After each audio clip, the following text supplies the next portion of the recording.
का chapter 11 exponent and power और यह हमारे वीडियो का पार्ट 8 है। स्टूडेंट आज हम कर रहे हैं लॉ ऑफ एक्सपोनेंट। तो लॉ ऑफ एक्सपोनेंट में हम सबसे पहला लॉ करेंगे multiplying power with the same basis. तो हमारा फर्स्ट लॉ करने वाले हैं multiplying power with the same basis. तो यहाँ पे हम जानेंगे कि ऐसे एक्सपोनेंशियल नंबर जिनके बेसिस सेम है लेकिन पावर डिफरेंट है उनको हम किस तरह से करते हैं। तो हमारा फर्स्ट लॉ मैं आपको एक एग्जांपल से समझाती हूँ। देखिए हमारे पास दो नंबर है, एक नंबर है मेरे पास 2 रेज़ टू दी पावर 3 और दूसरा नंबर है मेरे पास 2 रेज़ टू दी पावर 2। अब आप देख रहे हैं कि ये दोनों नंबर हैं, इनके बेसिस हैं सेम और इनकी जो पावर है वह है डिफरेंट। तो ऐसी कंडीशन में हम क्या करें, ऐसी कंडीशन में हम क्या कर सकते हैं, ये दोनों बेसिस हैं इनको हम कॉमन ले सकते हैं। दोनों बेसिस को हमने कॉमन लिया और इसके ऊपर जो पावर है इनको हमने ऐड कर दिया। हमने पावर्स को इसलिए ऐड किया है क्योंकि इसके बेस सेम है। पावर को जब हमने ऐड किया तो मुझे मिला 2 रेज़ टू दी पावर 5 मिल गया।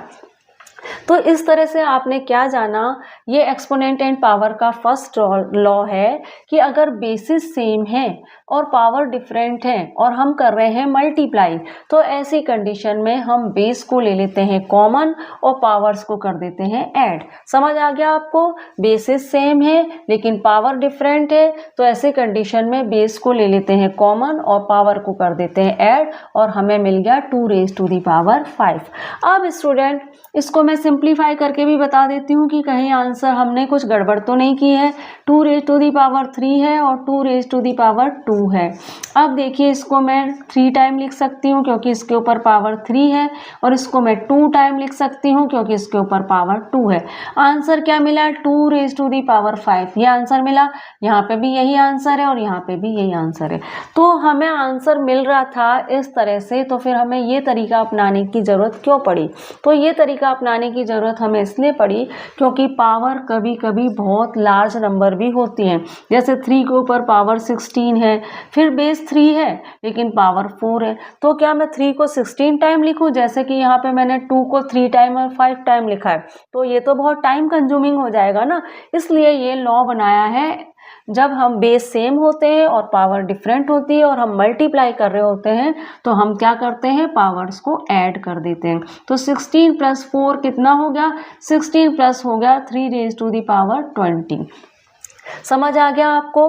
अब देखिए कि एक मेरे पास है a है और मैं a को a से मल्टीप्लाई कर रही हूँ। a के ऊपर पावर m है और इस a के ऊपर पावर n है।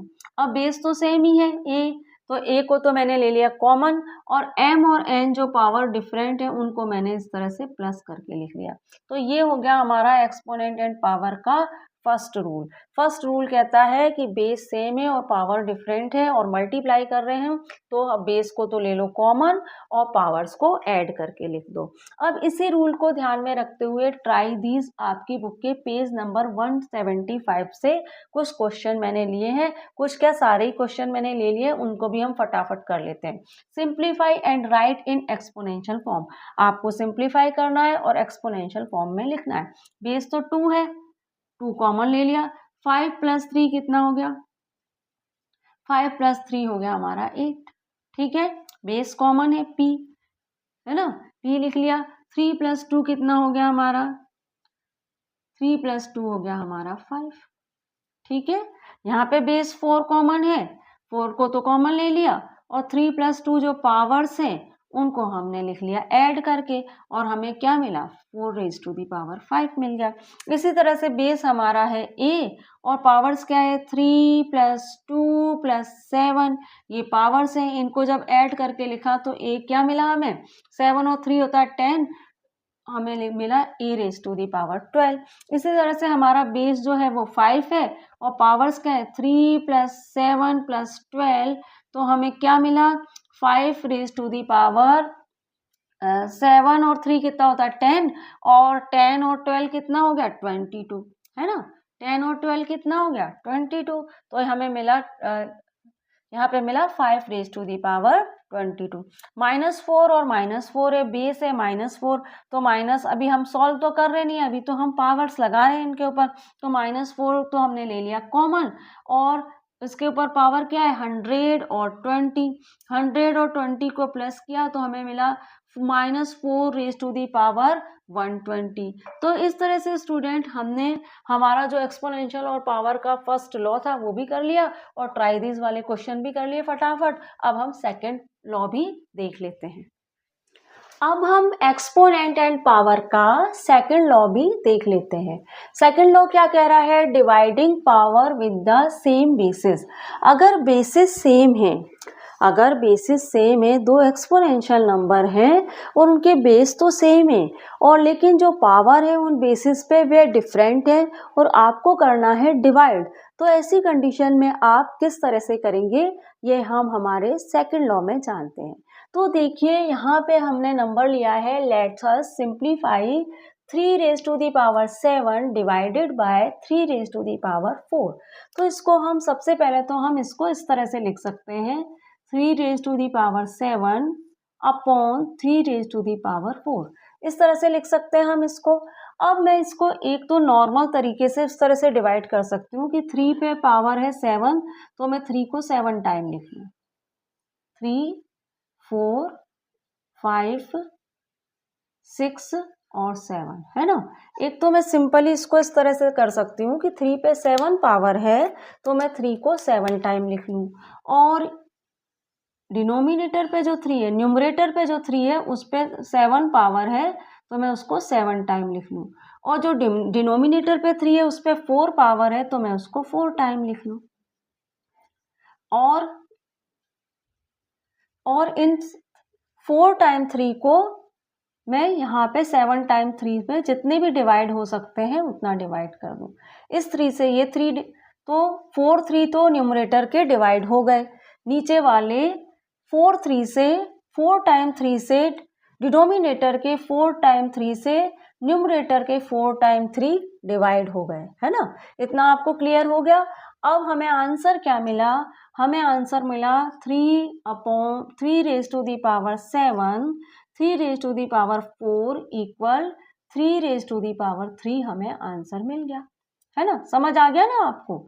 हमने सिंपली क्या करा, 3 रेज टू दी पावर 7 है तो 3 को 7 टाइम लिखा, 3 रेज टू दी पावर 4 है तो उसको 4 टाइम लिखा। अब 4 टाइम 3 को डिनोमिनेटर के 4 टाइम 3 को न्यूमरेटर के 4 टाइम 3 से डिवाइड कर दिया, बचे क्या 3 टाइम 3 बचे, तो 3 टाइम 3 हमारा हो गया आंसर। एक तो आप इसको इस तरह से कर सकते हो। दूसरा तरीका जो है, जो कि हमारा एक्सपोनेंट एंड पावर का लॉ के अकॉर्डिंग हम करेंगे। अब हम करेंगे इसको एक्सपोनेंट एंड पावर के लॉ के अकॉर्डिंग। तो वो कैसे है, देखिए अगर मेरे पास नंबर है 3 raise to the power 16 divided by 3 raise to the power 4। अब भाई 3 इसको मैं इस तरह से लिख सकती हूँ, पहले तो 3 raise to the power 16 upon 3 raise to the power 4। अब क्या मैं हमारा ये जो 16 है 3 रेज टू दी पावर 16, इसको क्या मैं 16 टाइम लिखूं, और 3 रेज टू दी पावर 4 को फिर मैं और लिखूं 4 टाइम, तो ये तो बहुत टाइम कंज्यूमिंग हो जाएगा, होगा ना टाइम कंज्यूमिंग।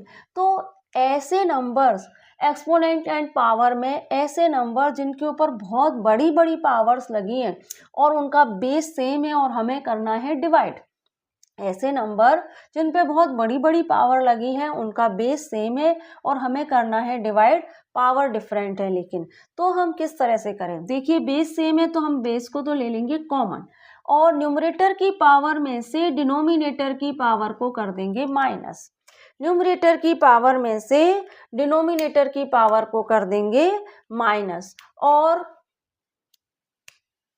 न्यूमरेटर की पावर में से डिनोमिनेटर की पावर को माइनस कर देंगे, तो हमें क्या मिलेगा, 3 रेज टू दी पावर 16 में से अगर मैं 3 रेज टू दी पावर 4 को माइनस करूंगी तो मुझे क्या मिलेगा, मुझे मिलेगा 3 रेज टू दी पावर कितना मिल जाएगा, तो 16 में से 4 माइनस हुआ तो मुझे मिल जाएगा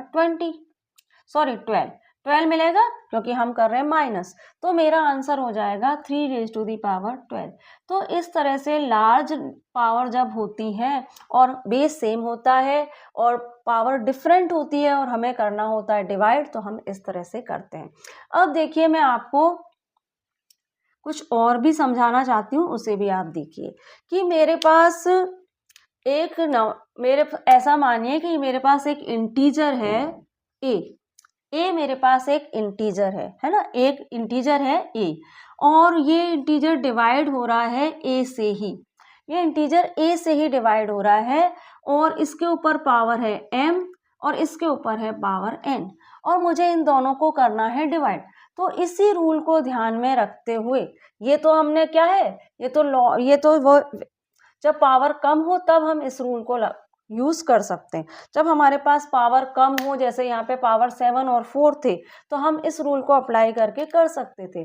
लेकिन अगर पावर बहुत बड़ी बड़ी है तो फिर ये बहुत टाइम कंज्यूमिंग हो जाएगा, तो हम यहाँ पे ये वाला लॉ यूज करते हैं। तो इस लॉ के according a raise to the power m और divided by a raise to the power n को जब मैं सॉल्व करूंगी, तो मैं किस तरह से सॉल्व करूंगी, मैं इसको इस तरह से सॉल्व करूंगी। a तो मैं ले लूंगी कॉमन, और m और न्यूमरेटर की में लगने वाली पावर को डिनोमिनेटर में लगने वाली पावर से माइनस कर दूंगी।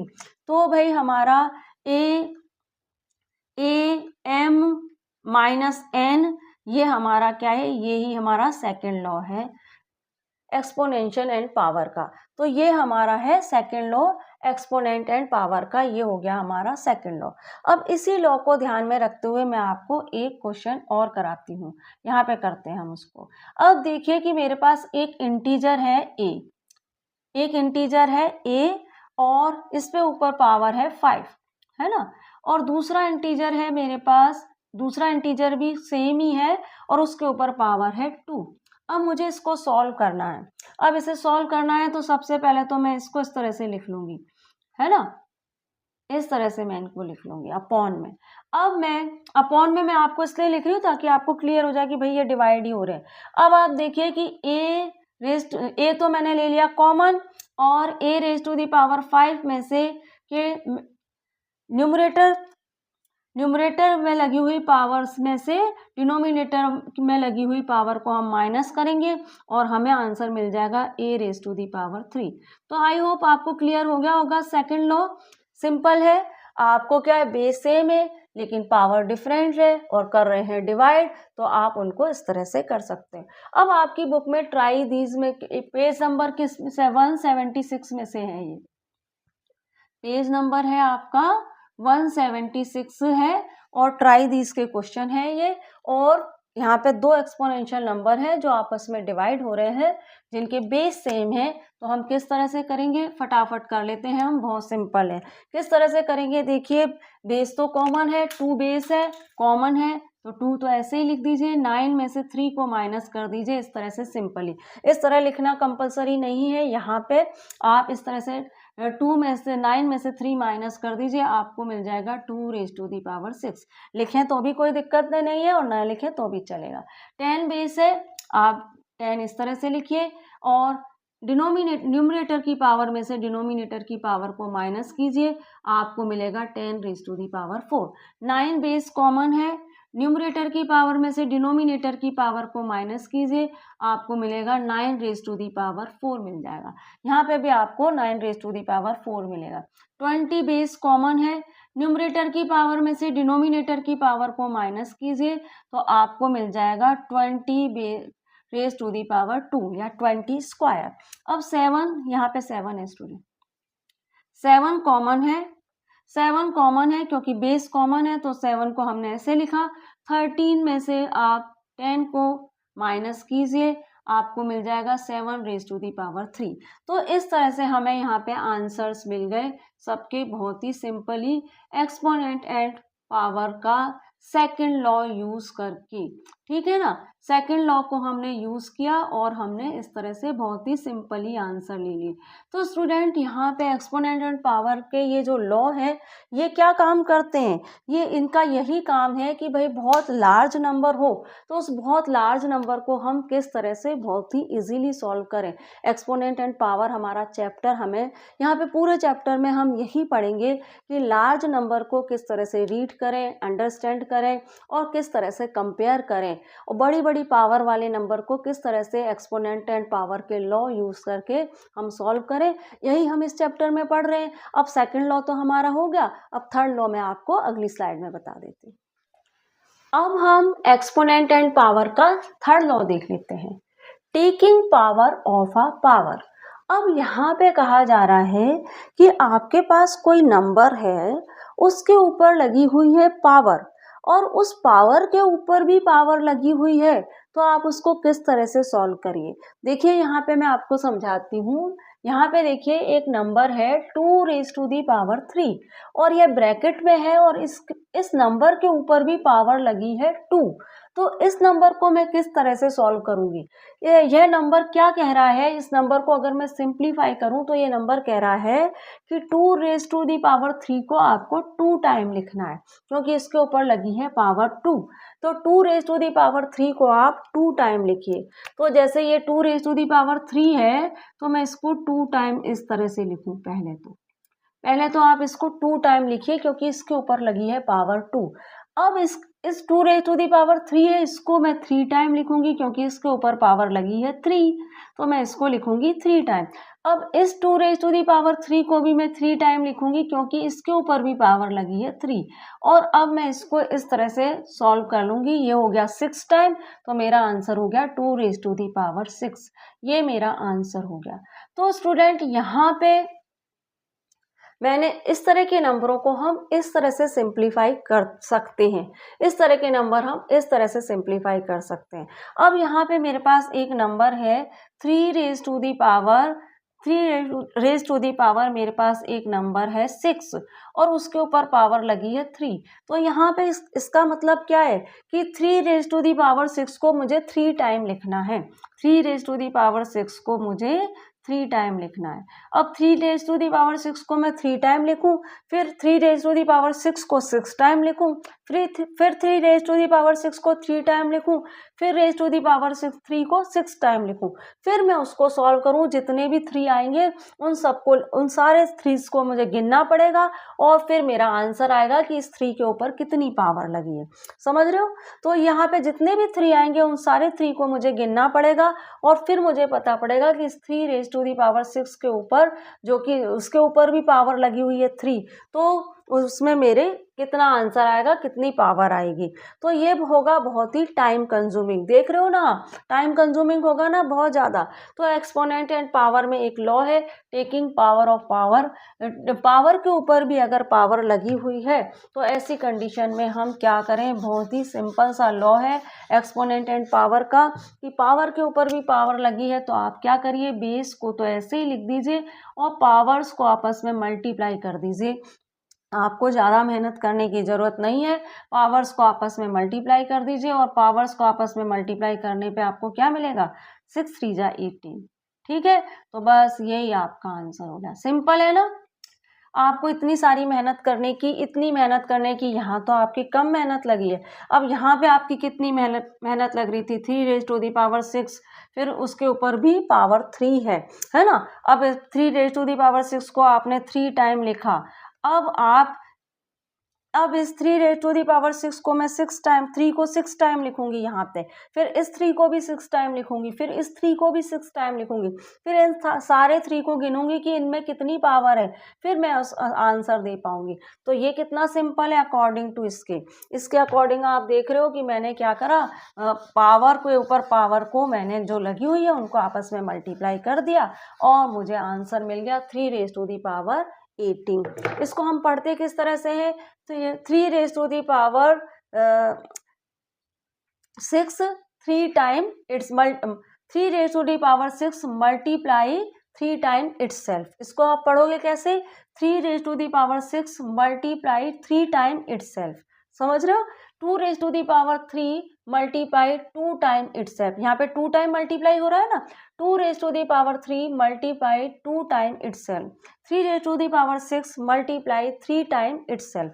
इस तरह से हम इसको पढ़ते हैं। लेकिन आप इसको सॉल्व कैसे करेंगे, बस सिंपली ये जो पावर है इनको आपस में मल्टीप्लाई कर दीजिए, आपका आंसर आ गया 3⁻18।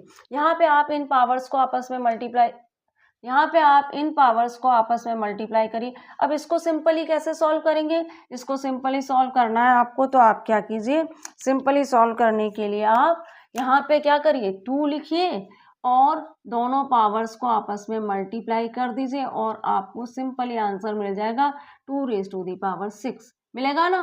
तो इतनी मेहनत करने की बिल्कुल ज़रूरत नहीं है, ऐसे ही आंसर बन जाएगा। अब देखिए कि यहाँ पे मेरे पास, अब आप देखिए कि यहाँ पे मेरे पास एक इंटीजर है a, है ना, और इसके ऊपर पावर लगी है m। एक इंटीजर है, नॉन जीरो इंटीजर है मेरे पास, ऐसा मान लीजिए कि ये एक नॉन जीरो इंटीजर है, क्योंकि जीरो तो मल्टीप्लाई करेंगे किसी नंबर से तो जीरो ही मिलेगा, तो नॉन जीरो इंटीजर तो लेना ही पड़ेगा। तो मान लीजिए मेरे पास a है, एक नॉन जीरो इंटीजर, और इसके ऊपर पावर लगी हुई है m, है ना, इसके ऊपर पावर लगी हुई है m, और इसको ब्रैकेट में क्लोज किया मैंने, और इस पावर के ऊपर भी एक पावर और लगी हुई है n। तो जब मैं इसको सॉल्व करूंगी तो किस तरह से सॉल्व करूंगी, a raise to the power m multiply n, ठीक है, ये मेरा आंसर हो जाएगा बस। और ये ही मेरा एक्सपोनेंट एंड पावर का, ये जो है ना a raise to the power m multiply n, ये ही मेरा एक्सपोनेंट एंड पावर का थर्ड रूल है। ठीक है, तो सिंपल है, कोई प्रॉब्लम तो है नहीं। अगर पावर के ऊपर पावर लगी है तो बस उनको मल्टीप्लाई कर दो और आंसर दे दो। तो 6 रेज टू दी पावर 2 है, और इस 2 के ऊपर भी एक पावर लगी है 4, तो इन पावर्स को मल्टीप्लाई कर दिया और आंसर आ गया 6 रेज टू दी पावर 8।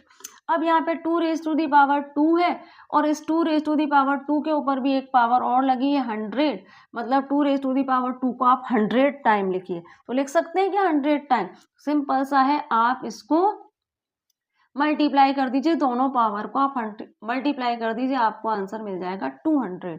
ऐसे ही है 2 रेज टू दी पावर 50 है, अब भाई उसको आप लिखिए उसको लिखिए 2 time, 2 raise to the power 50 को आप पहले 2 टाइम लिखिए, क्योंकि 2 रेज टू दी पावर 50 के ऊपर 2 पावर लगी है, और फिर उस 2 टाइम लिखिए, फिर उस 2 अब जैसे देखिए आप इसको 2 रेज टू दी पावर 50 है, मैं आपको जो समझाना चाह रही हूँ उसे समझिए। 2 रेज टू दी पावर 50 है, इसको 2 टाइम लिखिए, भाई 2 टाइम लिख दिया मैंने इसको इस तरह से, है ना, 2 टाइम हो गया। 2 raise to the power 50 1 time 2 time. अब 7 रेज टू दी पावर 50 को 50 टाइम लिखिए, फिर वापस 7 रेज टू दी पावर 50 है उसको वापस 50 टाइम लिखिए, फिर जितने भी 7 आए उन सारे उतने सारे 7 को आप गिनिए, फिर आपको पता पड़ेगा कि 7 के ऊपर कितनी पावर है ना। तो ये तो भाई बिल्कुल पॉसिबल ही नहीं है ना, तो इसको आप इस तरह से करिए, 7 raise to the power 50 multiply 2, आपको आंसर मिल गया 7 रेज टू दी पावर 52 जा 100। इसका मतलब ये है कि आप इसको अगर इस तरह से करेंगे ना, तो आपको 7 को 100 टाइम लिखना पड़ेगा, तब कहीं जाके आप आंसर दे पाएंगे। तो 7 को 100 टाइम लिखना तो भाई बहुत ही टाइम कंज्यूमिंग है, आपको तो पागल ही कर देगा। तो ये पैटर्न एक्सपोनेंट एंड पावर में ये पैटर्न यूज किया जाता है लार्ज नंबर को सॉल्व करने के लिए। ठीक है, अब 5 है, 5 के ऊपर ये पावर है 3, है ना, 5 रेज टू दी पावर 3 है, और उसके ऊपर भी पावर है 7, 5 रेज टू दी पावर 3 के ऊपर भी पावर है 7। अब दोनों पावर को मल्टीप्लाई कर दीजिए तो आंसर मिलेगा 7 3 जा 21। तो ये हमारा एक्सपोनेंट एंड पावर का सेकंड लॉ, थर्ड लॉ था, वह भी हमने कर लिया, taking power of a power, और थर्ड लॉ हमने कर लिया, और ट्राई दिस के हमने ये जो क्वेश्चन थे 4 ये भी कर लिए, और बहुत ही सिंपल लॉ है, आपको क्लियर हो गया होगा। अब हम क्या करते हैं, इसके फोर्थ लॉ की ओर बढ़ते हैं। एक्सपोनेंट एंड पावर का फोर्थ रूल देख लेते हैं। फोर्थ रूल है multiplying power with the same exponent. Fourth rule में आपको क्या कहा गया है, फोर्थ रूल में कहा गया है कि अगर आपके पास 2 बेस हैं और दोनों ही डिफरेंट हैं, और उनको करना है आपको मल्टीप्लाई, और उन पे लगने वाली पावर सेम है, तो ऐसी कंडीशन में आप ऐसे एक्सपोनेंशियल नंबर को किस तरह से मल्टीप्लाई करेंगे। आपको एग्जाम्पल से समझाती हूँ, आपको क्लियर होगा।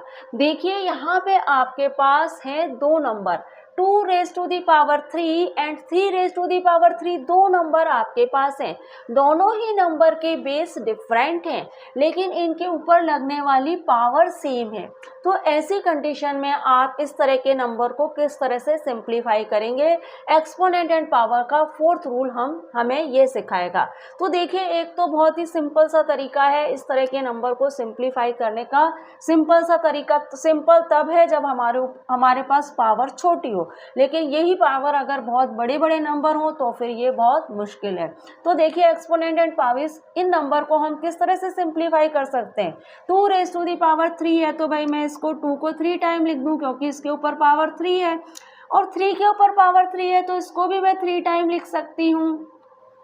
ठीक है स्टूडेंट, अब हम आगे क्या करेंगे, आप देख रहे हैं कि 3 भी 3 टाइम है और 2 भी 3 टाइम है, तो हम ऐसे करेंगे 2 मल्टीप्लाई 3 मल्टीप्लाई 2 मल्टीप्लाई 3 और मल्टीप्लाई 2 मल्टीप्लाई 3, इस तरह से पेयर बना लेंगे, है ना। 2 भी 3 टाइम है और 3 भी 3 टाइम है, तो मैंने क्या करा, 2 मल्टीप्लाई 3 2 मल्टीप्लाई 3 2 मल्टीप्लाई 3, इस तरह से 3 पेयर बना लिए। अब यहाँ पे भी 2 3 टाइम ही है और 3 भी 3 टाइम है, कोई फर्क नहीं पड़ा। मल्टीप्लाई करते समय नंबर एक्सचेंज हो सकते हैं, आपको पता है। अब इन पेयर्स को आप क्या करिए, मल्टीप्लाई, 2 को 3 से मल्टीप्लाई कीजिए, आपको 6 मिला। 2 को 3 से मल्टीप्लाई कीजिए, 6 मिला, फिर आपको 6 मिल गया इस 2 को 3 से मल्टीप्लाई करने पर। अब आपने जब ये 6 हमारा बेस है और इसके ऊपर पावर कितनी है, 3 है, क्योंकि 6 है 3 टाइम, तो इसके ऊपर पावर हो गई 6 रेज टू दी पावर 3, हमारा आंसर आ गया। आपको समझ आ गया होगा स्टूडेंट। अब भाई यहाँ पे पावर बहुत स्मॉल थी इसलिए मैंने इसको इस तरह से सिंप्लीफाई किया, लेकिन पावर लार्ज हो तो यही क्वेश्चन हमारे लिए बहुत ही टिपिकल हो जाएगा। तो उस कंडीशन में हम क्या करें, तो देखिए, आप देख रहे हैं कि दोनों बेसेस जो है वो आपस में मल्टीप्लाई हो रहे हैं। बहुत ही सिंपल तरीका है, एक्सपोनेंट एंड पावर का बहुत ही सिंपल रूल है।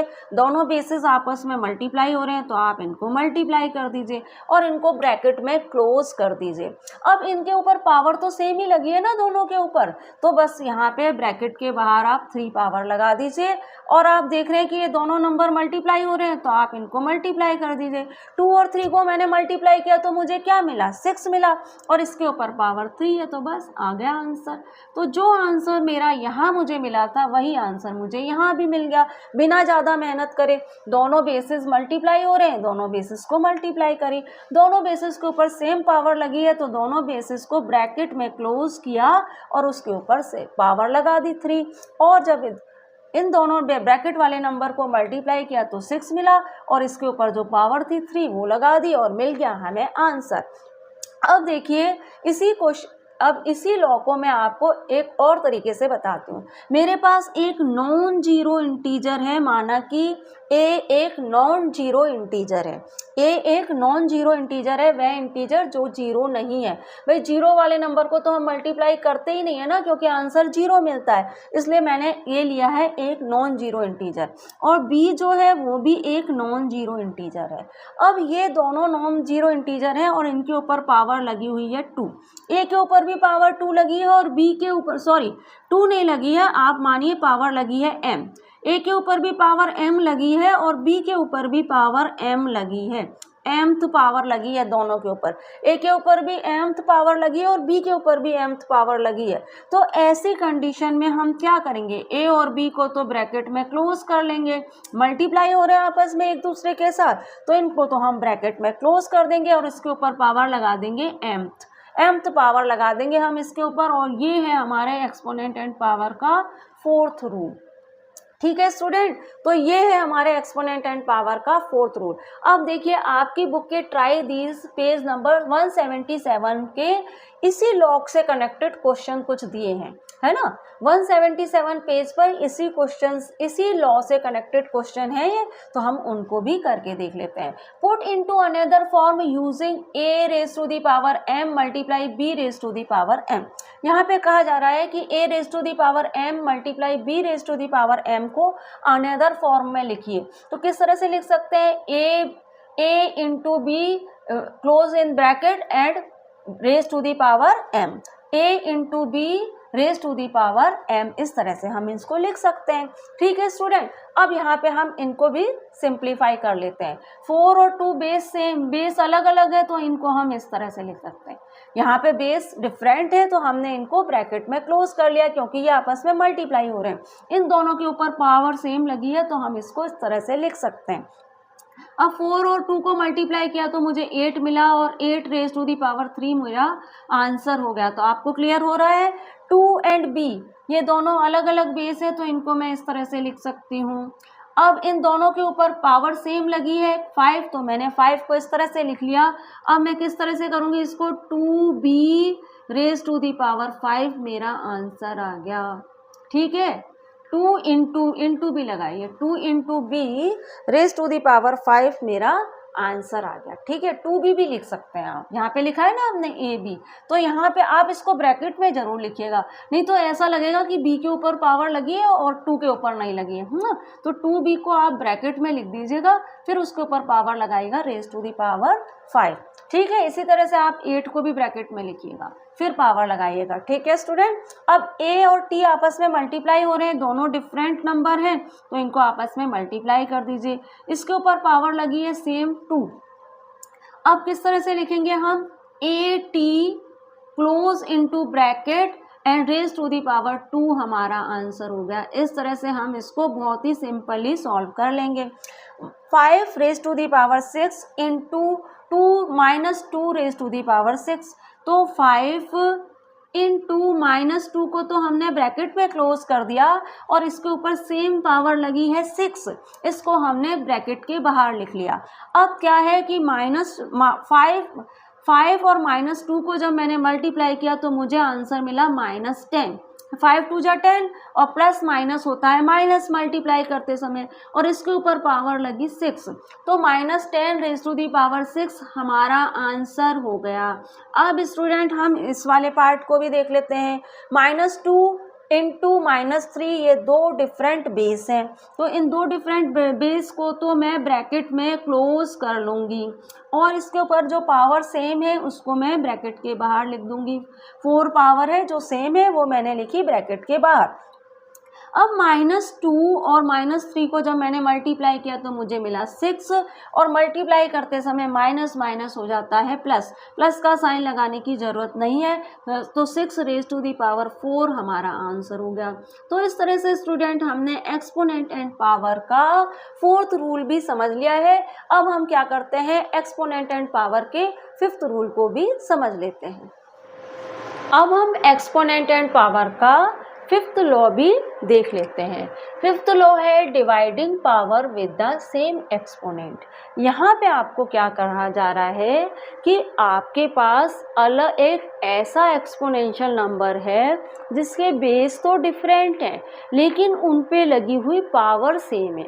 एक ऐसा एक्सपोनेंशियल नंबर जिसके बेस तो डिफरेंट है लेकिन उन पे लगी हुई पावर सेम है और आपको करना है डिवाइड। तो आप कैसे करेंगे, देखिए इसको एग्जाम्पल से समझिए।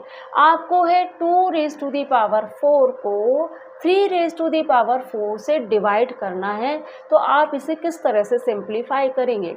एक तरीका तो स्टूडेंट ये है कि आप 2 रेज टू दी पावर 4 को 4 टाइम लिख लीजिए क्योंकि इसके ऊपर पावर है 4, और 3 रेज टू दी पावर 4 को भी 4 टाइम लिख लीजिए क्योंकि इसके ऊपर भी पावर है 4।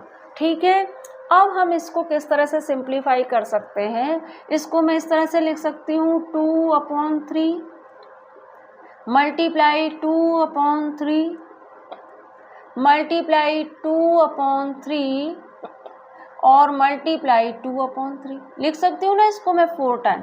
एक बार ये हो गया 2/3, एक बार ये और एक बार ये, इस तरह से 4 टाइम 2/3 हो गया।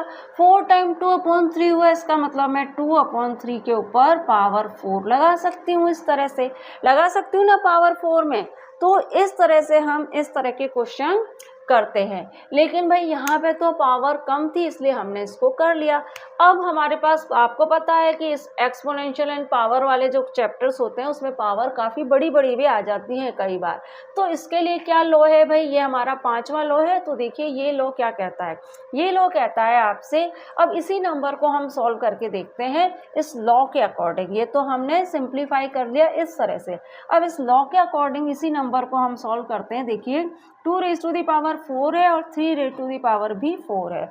अब आपको पता है कि भाई 2/3 2 और 2/3 है ना, 2 डिवाइड हो रहा है 3 से, तो इसको तो आप इस तरह से ब्रैकेट में लिख लीजिए। और इसके ऊपर पावर 4 लगी है, दोनों के ऊपर पावर 4 लगी है, तो यहाँ पे एक कॉमन पावर लगा दीजिए और आपका आंसर ही हो गया, सिंपल।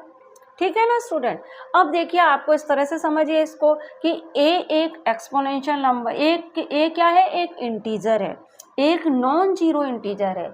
ए एक नॉन जीरो इंटीजर है और बी भी एक नॉन जीरो इंटीजर है। ये दोनों हो रहे हैं आपस में डिवाइड, ये दोनों आपस में डिवाइड हो रहे हैं, तो हम इनको कुछ इस तरह से लिख सकते हैं, a/b। ठीक है। अब और इसको अब आप देखिए कि इनके ऊपर पावर लगी है m, ए के ऊपर भी पावर m लगी है और बी के ऊपर भी पावर m लगी है, तो दोनों के ऊपर कॉमन पावर लगी है ना, तो हम इन दोनों को इस तरह से डिवाइड करके इनके ऊपर इस तरह से पावर लगा सकते हैं। और ये हमारा 5th लॉ हो जाएगा एक्सपोनेंट एंड पावर का। ये हो जाएगा एक्सपोनेंट एंड पावर का 5th लॉ। जैसे यहाँ पे आपने देखा कि 2 है, उसके ऊपर पावर 4 है, और अपॉन 3 है और उसके ऊपर भी पावर 4 है, तो ये दोनों हो तो डिवाइड रहे, लेकिन इनके ऊपर पावर तो कॉमन है ना, तो इसको हम इस तरह से लिख सकते हैं। बल्कि इन दोनों को इस तरह से आप ब्रैकेट में लिखिए और इसके ऊपर कॉमन पावर लगा दीजिए 4।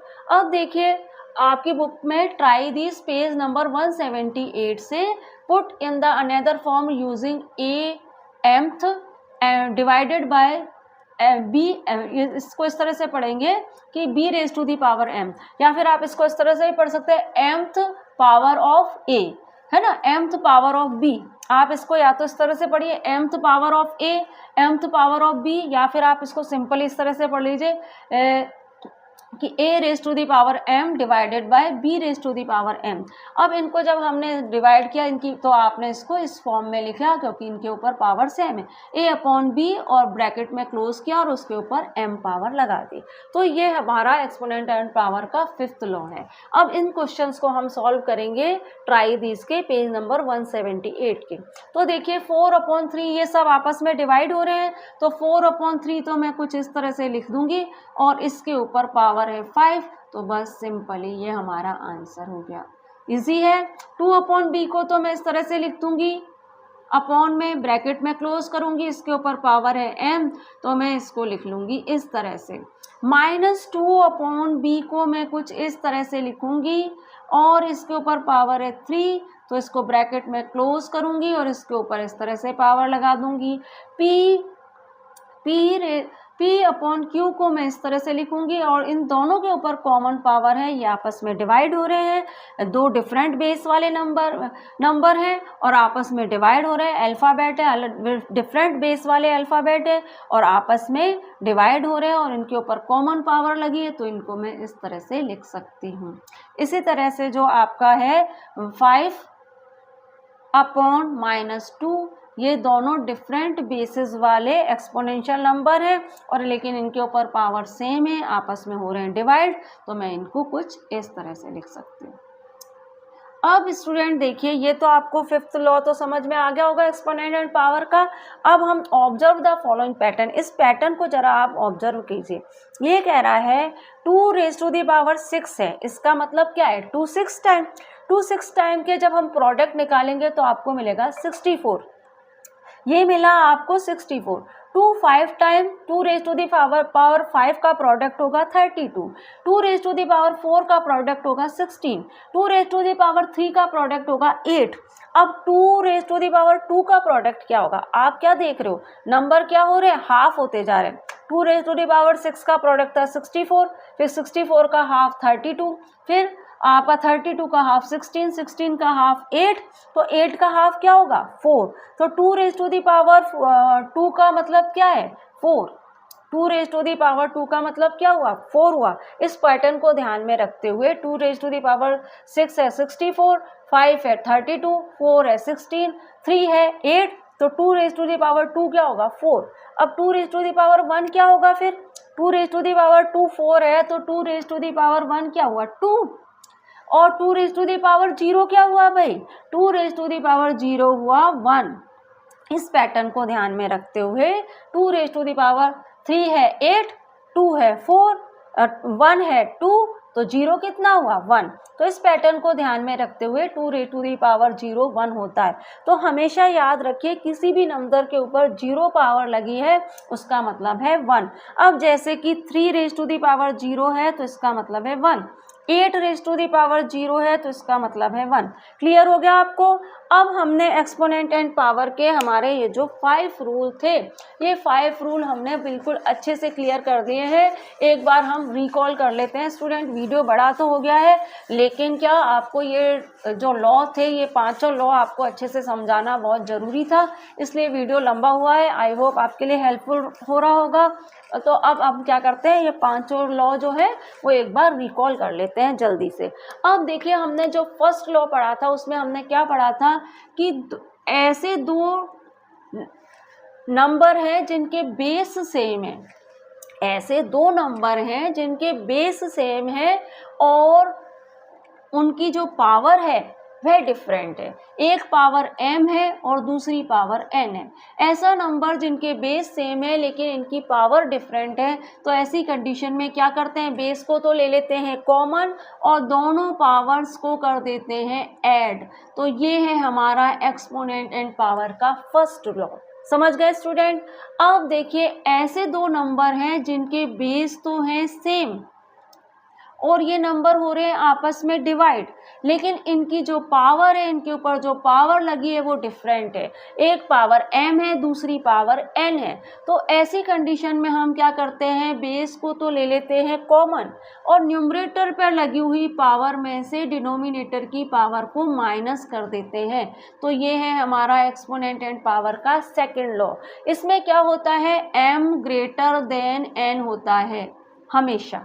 ठीक है, आपका जो m है वो n से ग्रेटर ही होगा, तभी तो m में से n माइनस होगा। समझ आ रहा है आपको। अगर दो नंबर हैं, दोनों के बेसिस सेम है, आपस में मल्टीप्लाई हो रहे हैं, लेकिन उनके ऊपर पावर डिफरेंट लगी हुई है, तो हम क्या करते हैं, बेस को ले लेते हैं कॉमन और पावर को आपस में कर देते हैं ऐड। ऐसे ही दो सेम बेस वाले नंबर है और वो हो रहे हैं आपस में डिवाइड और उनके ऊपर पावर डिफरेंट लगी हुई है, तो ऐसी कंडीशन में बेस को ले लेते हैं कॉमन और पावर्स को आपस में कर देते हैं सब्ट्रैक्ट। तो यहाँ पे पावर देखिए आपस में सब्ट्रैक्ट हो रही है। ठीक है स्टूडेंट, अगर मैंने डिवाइड बोल दिया हो तो आप ध्यान रखिए सब्ट्रैक्ट हो रही है ये, है ना। ठीक है, अब हमारा थर्ड लॉ देख लेते हैं हम। थर्ड लॉ क्या है, अब देखिए कि थर्ड लॉ कहता है आपसे कि आपके पास एक नंबर है a, है ना, और इसके ऊपर पावर लगी है m, इसके ऊपर पावर लगी है m और ये ब्रैकेट में क्लोज है और इसके ऊपर एक पावर और लगी हुई है। इस तरह से एक नंबर है a, ये इसके ऊपर पावर लगी है m और ये ब्रैकेट में क्लोज है और इसके ऊपर एक पावर और लगी है n। तो ऐसी कंडीशन में क्या करिए, आप बेस को लिखिए और m और n जो पावर है ना, उन दोनों पावर को कर दीजिए मल्टीप्लाई। हमने पढ़ा था ना टेकिंग पावर ऑफ पावर, जो लॉ पढ़ा था वही लॉ है ये कि जब पावर के ऊपर भी पावर लगी हुई है तो हम क्या करते हैं, बेस को तो ऐसे ही लिख देते हैं और दोनों पावर को कर देते हैं मल्टीप्लाई। तो ये है हमारा एक्सपोनेंट एंड पावर का थर्ड लॉ।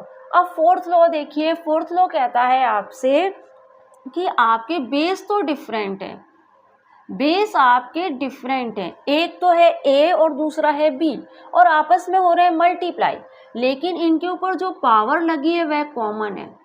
दो डिफरेंट बेस हैं और इनके ऊपर पावर जो लगी है वह कॉमन है। a के ऊपर भी m पावर लगी है और b के ऊपर भी m पावर लगी है। तो ऐसी कंडीशन में आप क्या करिए, a इंटू बी कीजिए ए इंटू बी इस तरह से लिखिए और इनको ब्रैकेट में क्लोज कीजिए और इनके ऊपर जो कॉमन पावर लगी है इसको इस तरह से लिख दीजिए। समझ रहे हैं ना? ये है हमारा एक्सपोनेंट एंड पावर का फोर्थ रूल। अब एक्सपोनेंट एंड पावर का फिफ्थ रूल क्या कहता है कि आपके पास दो डिफरेंट बेस हैं ए एंड बी और ये आपस में हो रहे हैं डिवाइड, लेकिन इनके ऊपर पावर सेम लगी हुई है m। तो आप क्या करिए कि ये डिवाइड हो रहे हैं तो इनको इस तरह से लिखिए a अपॉन बी, ठीक है, और इनको ब्रैकेट में क्लोज कीजिए और इनकी जो सेम पावर है इसको यहाँ पे ऊपर इस तरह से लिख दीजिए। तो ये है हमारा एक्सपोनेंट एंड पावर के फिफ्थ लॉ। तो इस तरह से हमने एक्सपोनेंट एंड पावर के जो पांचों लॉ हैं वो हमने हमारे इस वीडियो में कर लिए स्टूडेंट। आई होप आपके लिए हेल्पफुल रहे होंगे। अब हम क्या करेंगे, हम हमारे एग्जाम्पल करेंगे 7 और 8 हमारे अगले वीडियो में। तो मिलते हैं हमारे अगले वीडियो में। Thank you for watching student.